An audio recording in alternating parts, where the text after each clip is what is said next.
मैं मान ही नहीं सकता ना कि मेरा भाई कर सकता है। दुर्ग उरला ओमनगर में हुए मौजा दे दे के ही सब पागल कर रहे हैं लोगों को। अब परिजनों ने आरोप लगाया है कि जिस तरह से चाचा को आरोपी बताया जा रहा है, चाचा को परिजन आरोपी मान ही नहीं रहे हैं। हर पार्ट मैंने देखा है, उसका पार्ट पूरा डैमेज था। 2.5 लाख रुपया जो वो ऑफर दिए, उस 2.5 लाख को लेती और वही माचिस मार के जला देती। बाप बेटी होते ना, एक तो ओसे था। दुर्ग उरला ओमनगर में हुए मासूम के साथ हुए हैवानियत के बाद तरह तरह की चीज़ें सामने आ रही हैं।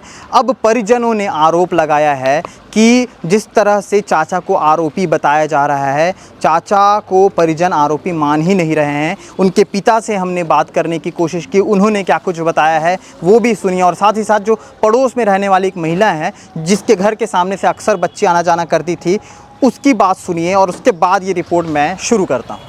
सन्नी यादव नाम है मेरा। सनी यादव जी, आपके भाई को ही इस पूरे मामले में सोमेश को आरोपी बनाया गया है। आपका विचार क्या है इस पूरे मामले को लेकर? मैं मान ही नहीं सकता ना कि मेरा भाई कर सकता है। मैं मान नहीं सकता क्योंकि शुरू से बचपन से लेकर हर चीज़ किया है उसके लिए, तो ऐसा थोड़ी ना कर देगा वो। किस प्रकार का व्यवहार था बच्चे से? बढ़िया था। तो किसको दोषी मान रहे हैं? अब जिसका कार में पकड़ा है, कार भी यहाँ नहीं था, अचानक भयानक कार भी आ गया। अब कार नहीं पता कहीं था क्या था, बहुत गंदा था कार। और एसी चालू था, मेरे बच्चे का पूरा शरीर पूरा ठंडा था पूरा। अगर इतना गर्मी, कौन सा बारिश वारिश तो नहीं है, और कार के अंदर में भी अगर बंद भी रहेगा कार गर्मी रहेगी। एसी चालू था, अब बिना ठंड बिना से अकड़ नहीं सकता बॉडी। तो पुलिस जो कार्रवाई की, क्या वो उसको आपको मतलब शक अभी है उनकी पुलिस वाले कार्रवाई लोग पे? भी मेरे को कुछ रिपोर्ट कुछ नहीं बताया है। जी, आपको उनकी कार्रवाई पर शक है? मेरे को शक उसी कारण में चाहता हूँ, जो भी है कोई भी रहे न्याय मिलना चाहिए। क्या चाहते हैं? मेरे को न्याय चाहिए। शुरू से क्या लगा है भैया, मैं आपको बता रही, 7 बजे हम इसी मोहल्ले में ही रहते हैं और बच्चे को पूरा ढूंढे भी हैं। ठीक है, बच्चे को ढूंढे, रात को 9:30-10 बजे के आसपास उसकी मिली। पुलिस वाले भैया लोग आए, उसको लेके गए। दूसरे दिन की बात बता रही हूँ, पंचनामा के समय की, जब हम वहाँ पे गए हैं भैया, तो पंचनामा के समय आपको पता है कि अंदर बुलाया जाता है, वहाँ पे पूरा जो भी उनका होता है कार्यक्रम वो हुआ। मैं वहाँ पे थी, बच्चे का हर पार्ट मैंने देखा है, उसका पार्ट पूरा डैमेज था, शरीर पे चोट के निशान थे और जले के निशान थे, और उसको सिगरेट या लाइटर से जलाया गया था। और वही बात बोल रही ना, मुआवजा देंगे, मत देना भाई मुआवजा, न्याय दो।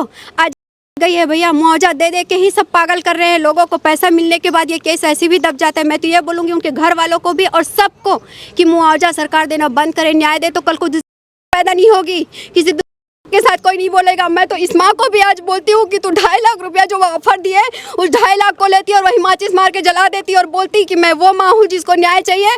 2.5 लाख रुपया, 2.5 करोड़ नहीं चाहिए करके। भैया मैं वो सब नहीं जानती कि किसको बचाना और किसको नहीं बचाना है, वो पुलिस करेगी और आप लोग करोगे तय। क्योंकि देखिए, अगर सब चीज़ हमारे हाथ में होता तो हम तो आज भी बोलते उस आदमी को हमारे हाथ में दे दो, हम जज करेंगे उसको क्या करना चाहिए और क्या नहीं।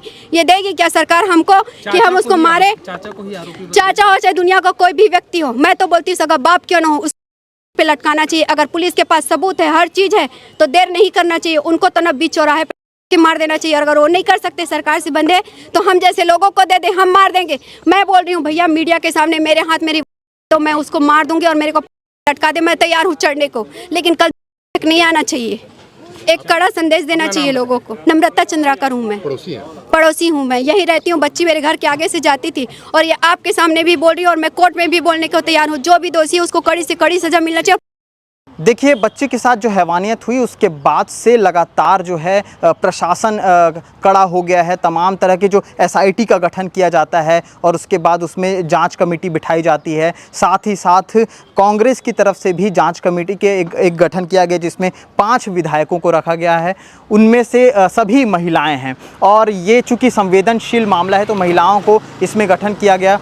कांग्रेस के जो सभी नेता थे वो आए हुए थे, बच्ची के घर पे पहुंचे हुए थे, परिजनों से बात कर रहे थे। इस बातचीत के दौरान काफ़ी सारी चीज़ें सामने आई हैं और डायरेक्ट इसमें ये बताया जा रहा है कि वो चाचा को आरोपी मान ही नहीं रहे हैं। वो अब भी बोल रहे हैं कि सिरे से इसकी जांच हो और जांच कमेटी इतनी तगड़ी होनी चाहिए कि वो निष्पक्षता से इसकी जांच पे सामने आ पाए। बहुत सारी चीज़ें इसमें मोल्ड होती नज़र आ रही हैं। अब क्या कुछ सच है, क्या कुछ गलत है, ये पूरी चीज़ें जाँच के बाद स्पष्ट होंगी। लेकिन लेकिन एक ही मांग है कि जो जांच है उसकी स्पीड जो है और गति तेज हो, क्योंकि संवेदनशील मामला होने के साथ साथ जो परिजनों का जो आरोप अब आया है ये अपने आप में एक बड़ा सवाल पैदा करता है। ऊपर से पुलिस के ऊपर भी तमाम तरह के आरोप ऐसे लगाए जा रहे हैं। तमाम जांच कमेटी जो बिठाई गई हैं वो आकर के परिजनों से मिल रही हैं, बातचीत कर रही हैं, उनके सवाल जवाब करके वापस जा रही हैं।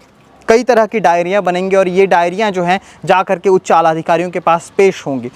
अब इस पूरे मामले में जो बड़ा मोड़ आया है इस पर क्या कुछ और सामने आता है, क्या कुछ अपडेट आता है, लगातार हम खबरों के माध्यम से दिखाते रहेंगे। मतलब जो सरकार से जो पैसा मिले 2 से 2.5 लाख हमको वो नहीं चाहिए। हाँ, मतलब दे रहे हैं सरकार तरफ से, मतलब मिलता है बोलते हैं, सबको मिलता है बोलते हैं, वो हमको नहीं चाहिए। हमको मेरी बच्ची का न्याय चाहिए। मेरे को जो आरोपी है उसको मेरे को लगाना है फांसी। आरोपी बता रही पुलिस नहीं, वो नहीं है। कौन है फिर? वो जिसके गाड़ी में मेरे को जो मिला है बादल मिश्राम, और जिसका जीजा क्या नाम है? अनुराग मेश्राम, बादल मेश्राम। बच्ची के साथ चाचा का व्यवहार कैसा था शुरू से? बाप बेटी होते ना एक ठो वैसे था। मतलब उसको नहलाना धुलाना, मतलब हगना मुतना सब कराया है उसको। बहुत दूर से ज्ञान ज्योति से यहाँ तक स्कूल से यहाँ लाता था।